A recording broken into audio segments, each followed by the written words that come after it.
Hi, everyone. Thanks for tuning in. Today, I'm going to tell you about a project that shows how to integrate promising network-connected accelerators into data analytics systems. This is joint work with my colleagues from UBC, Swati, Nilu, Joel, Ivan, and Sasha. So first, let me introduce network-connected accelerators. In general, they can process data sent over the network. For instance, when data is loaded from storage to a compute cluster, there is opportunity to process it as it is being loaded, and researchers have shown this can be quite beneficial. There are programmable NICs called smart NICs, and Floam increased throughput of a streaming query 96% by offloading work to them. For programmable switches, NetXL, Diet, and Cheetah decreased runtime of join and aggregation queries by 2 to 8x, and Sonata reduced traffic by 1,000 times. There are also potential network-connected accelerators off the original data path. These come in the form of accelerator devices attached to the network like normal machines. For instance, devices such as network processing units, FPGAs, custom accelerator hardware, and even existing VMs optimized for packet processing. Instead of processing data transparently, we will need to coordinate data movement to use them. Even with off-path devices, we have seen software middle boxes speed up Hadoop operations by 4.5x. And so hopefully at this point, you're somewhat convinced that we could be using network processors to accelerate data analytics. But while prior work showed promise, there are still significant barriers to adoption. On the left, I'm showing some examples of all the devices that we could potentially use as an NCA. And there are 3 general areas that still need to be addressed to make this all work. And no prior work has looked at these in depth. So the first issue is integration. Existing analytic systems provide a lot of feature and value to users, so it would be ideal if these existing systems could use NCAs. But these systems have execution models that are too complex. So we need to design a way for existing systems to use them. And we need to find a way for NCAs to read data stored in common analytics formats. Another issue is how to coordinate and manage multiple NCAs at the same time. Since each NCA might be very specialized, we want several to work together. For instance, software-based NCAs could read data in analytics formats and send it to programmable switches. Lastly, NCAs are tough to program because each might be specially designed hardware, and we need to design around these limitations. They're not like standard worker nodes that have lots of compute memory and storage. We also want to make sure that we get a lot of mileage out of each implementation because they can be hard to write. So overall, we need to solve these challenges to help integrate NCAs with existing analytics systems. So let's discuss the integration challenge. How should we add NCAs to existing systems? On the right are 3 analytic systems that could benefit from NCAs. One answer here is to integrate every NCA directly into every analytic system. This can be made to work, but it's not going to be a great solution. Specifically, when a new analytic system comes along, it will need to directly support all these devices. And when a new device comes along, all analytic systems will need to be updated. It will also be harder to share good implementations of NCAs between systems. So while this might seem like a strawman argument, I want to point out this is exactly the situation we have today. The promising prior work on NCAs I talked about has done exactly this. And prior work manually integrated each NCA implementation into each analytics system. And often they write query-specific or data-specific code to make their prototypes work, and many even seem to orchestrate the execution of queries manually. So what we need is a service that can abstract away the specification and operation of the data processing task from which backend devices get used. And we call this network processing as a service. Compiling one abstract program to different backends is nothing new. This is similar to what data processing systems and even general compilers already do. But here we are proposing to provide such an abstraction as a service to multiple analytics clients. And this paper is about the design of a prototype MPAS, which we'll talk about shortly.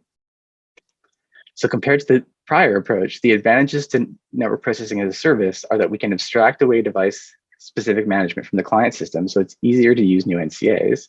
Existing systems will only need to be modified once to use the NPAS system, and new NCAs and new client analytic systems can be added independently, helping us get the most mileage out of NCAs. So now I want to introduce you to a prototype system called Jumpgate. Jumpgate sits between client analytics systems and implementations of analytics operations on NCAs. In a nutshell, Jumpgate handles the idiosyncrasies of each NCA so the client doesn't have to. And Jumpgate overall makes a few contributions. First, Jumpgate provides a dataflow interface to clients, and we show that this API makes it easy for existing systems to use Jumpgate. Jumpgate executes requests by compiling them to a novel execution model that is needed to support limited NCAs.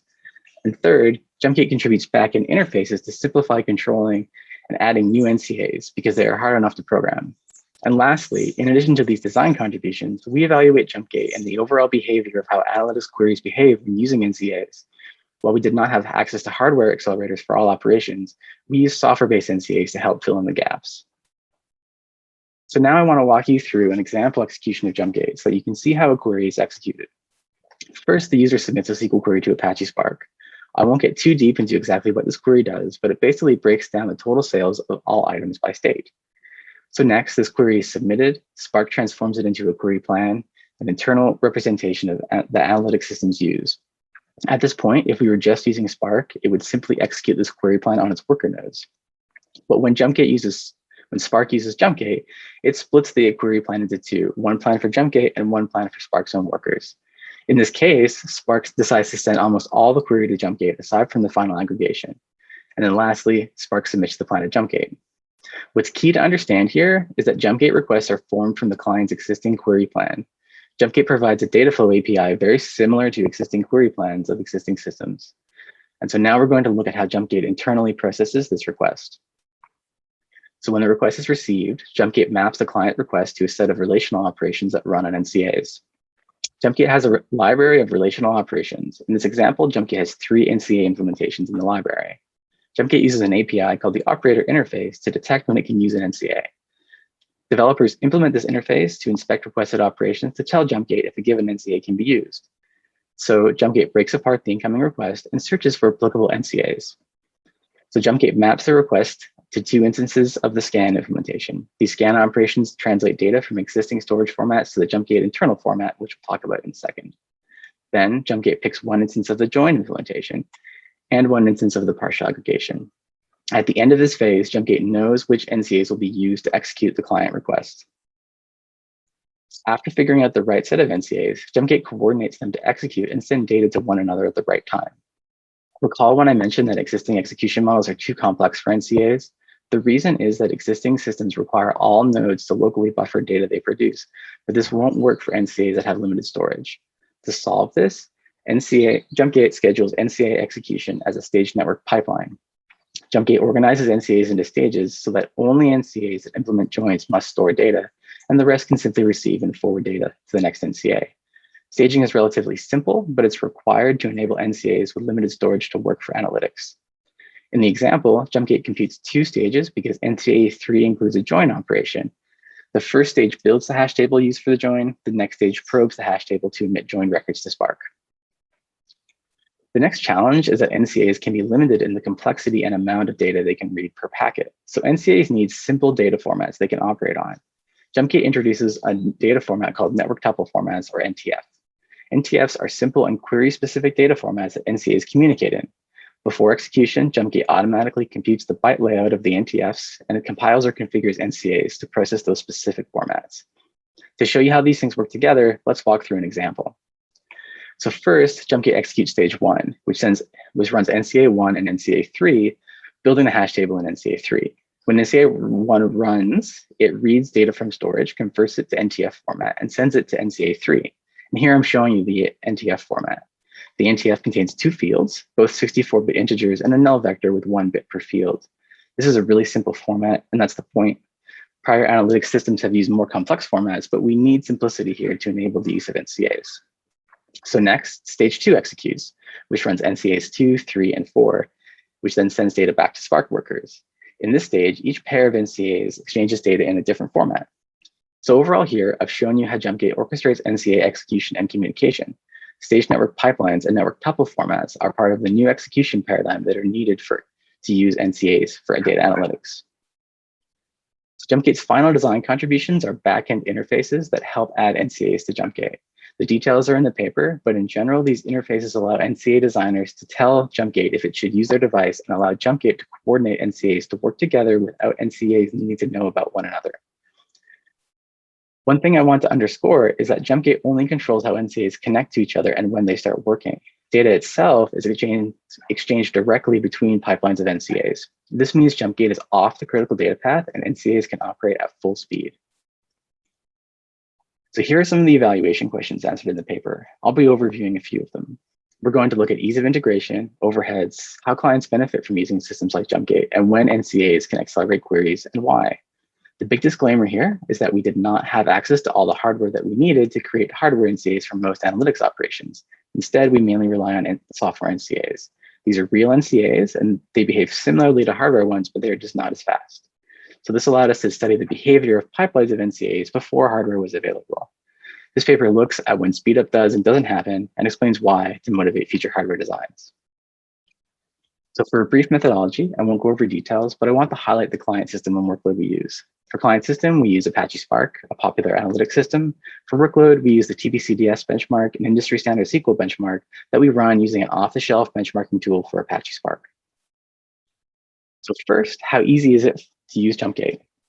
It took about 2,200 lines of code for Spark to make Spark be a Jumpgate client. Relative to the 100,000 lines of code for all of Spark SQL support, this is only 2% extra code. With these changes, Spark can automatically offload about 60% of all operations from TPC-DS and creates overall about 850 jobs for Jumpgate. We were also able to add NCAs to Jumpgate in 200 to 600 lines of code. Details on everything we implemented are in the paper. Prior work in this area only tested 9 queries and only supports a final filtering operation. Jumpgate's dataflow API let us offload many more operations, starting at the scan from storage, which is where the bulk of the data processing lies. So let's look at overhead. What we did here was run TPC-DS with practically no data, so we only measure system overhead. We found that Jumpgate has high startup overhead, on average about 3 seconds per query, up to 6 seconds. This is because the current version compiles and deploys many software-based NCAs for each query. We can reduce these overheads, but they're not a significant issue because systems like Jumpgate will process lots of data, and so it will be worth paying the startup overhead. Also, we can simply not submit short jobs to Jumpgate.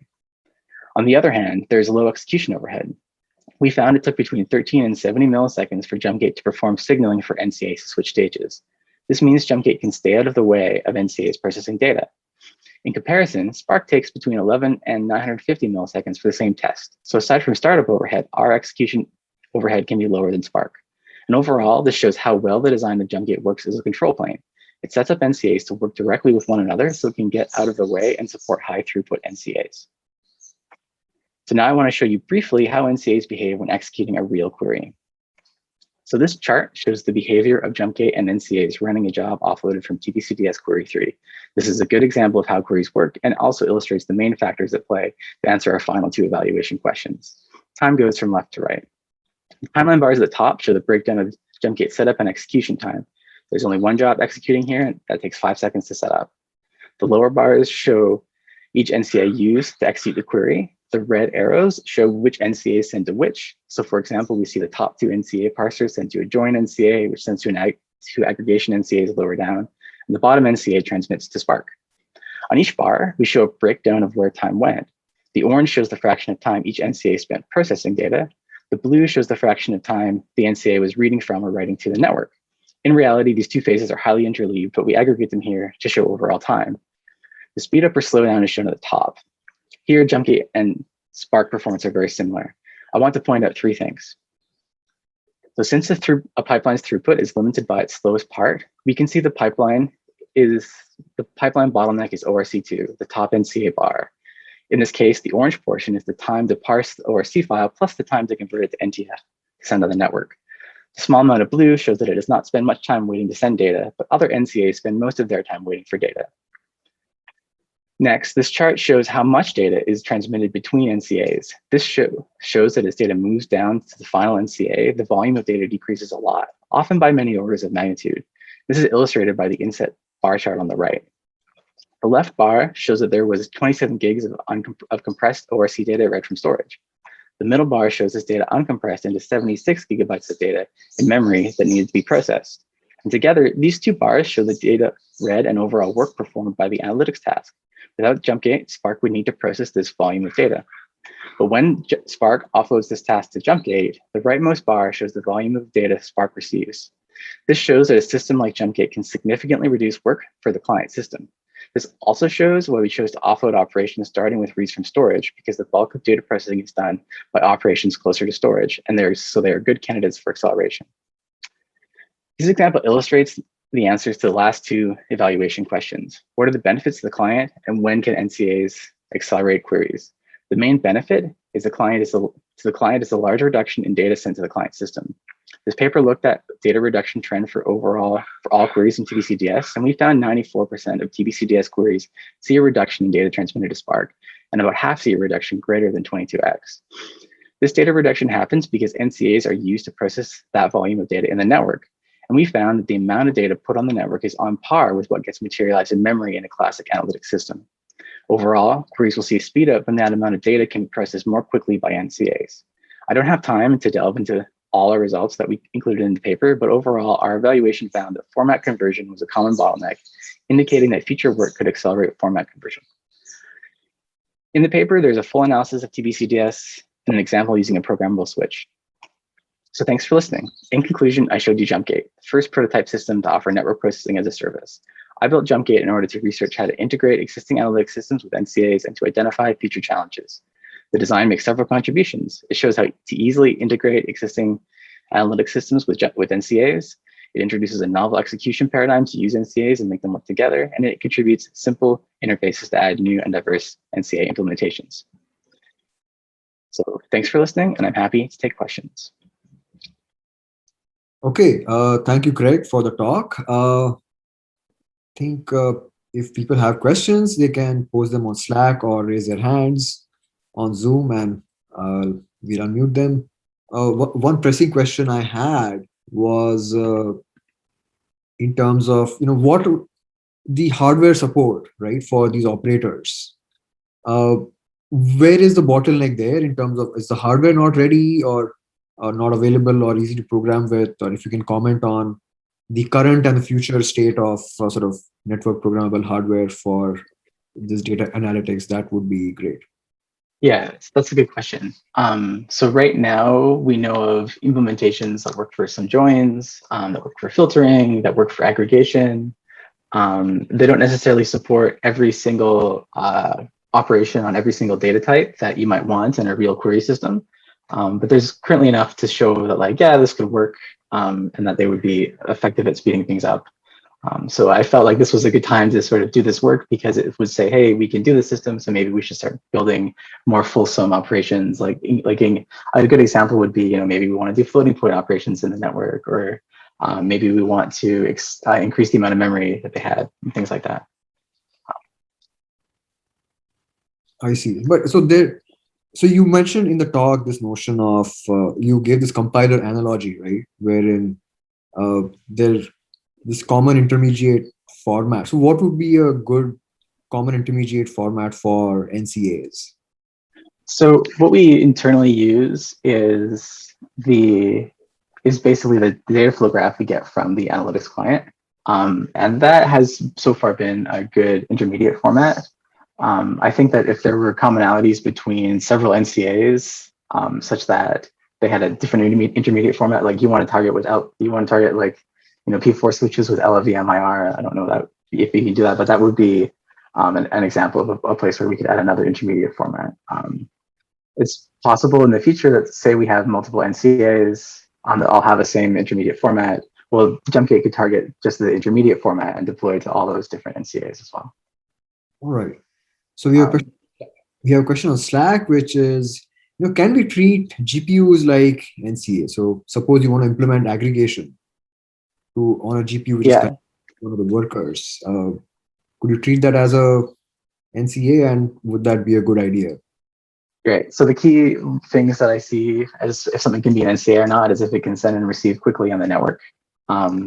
If you can build a GPU implementation that can do that, that would be great. But my understanding of GPUs is that they're kind of built for large bulk operations, and not sort of for streaming throughput. So that could potentially be a challenge with GPUs, but I know that there's work in an area that looks at improving that. So yeah.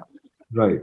And what are your thoughts on the sort of data format conversion between the CPU memory and the custom format that you use, the NTF, right? So where is that going? Do you think that conversion is going to be a bottleneck for future architectures, or can we get some zero copy techniques? Yeah, I think that it depends on the architecture that we want to use and how it can receive data over the network. I've seen some really interesting work that looks at how you can deliver network packets directly to the registers of a CPU, which is a very interesting idea to think about. But in general, I think the format conversion discussion will be ongoing, right? Like often with databases, you want to work in a columnar format. And we don't, the format I showed in the paper and the presentation here is not a columnar format, but in the future it could be. I think the sort of overall point to take away is that like we can decide the format at query submission time.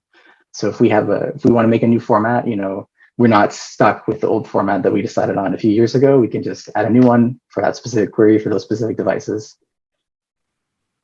Wow. Yeah, that would be pretty cool. Yeah. Okay, any more questions? Let me just quickly check. Okay, if not, we can sort of thank Craig again for the great talk and the very insightful answers that he has. And I'm sure some more discussions can go on in the Slack after the talk. So thank you again. Thanks, everybody.